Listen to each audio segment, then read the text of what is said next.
Salut mesdames et messieurs, je suis là pour vous dire que l'Angola vient de célébrer son 39e anniversaire de l'indépendance, une indépendance décrochée dans la nuit du 11 novembre 1975, après de longs siècles de colonisation. Dans quelques instants, je vous en parlerai en profondeur. Un rêve qui a duré des siècles. Une lutte commune ayant débuté le 4 février 1961. A été marqué par la douleur, l'amertume, la foi et l'espérance.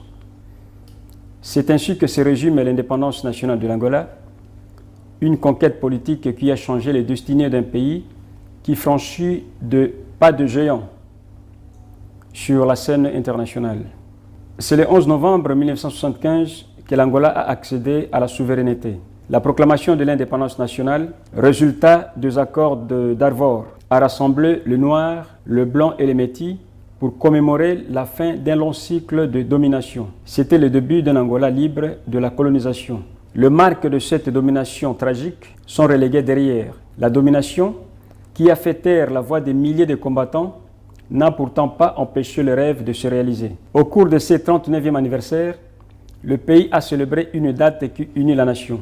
Cette année, les festivités du 11 novembre ont été célébrées officiellement dans la province de Huambo. Un rassemblement populaire a été présidé par le vice-président de la République, Manuel Domingos Vicente. Dans son discours, Manuel Vicente a considéré le 11 novembre comme une date qui fait la fierté de tous les Angolais, car c'est le jour que le pays a accédé à la liberté et au droit pour prendre en charge son destin.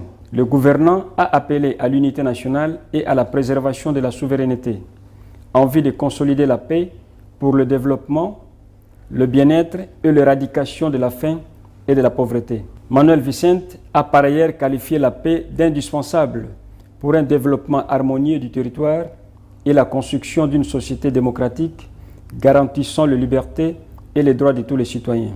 Le vice-président a souligné que les 39 ans de l'indépendance nationale permettent de tirer une grande leçon de l'histoire de l'Angola.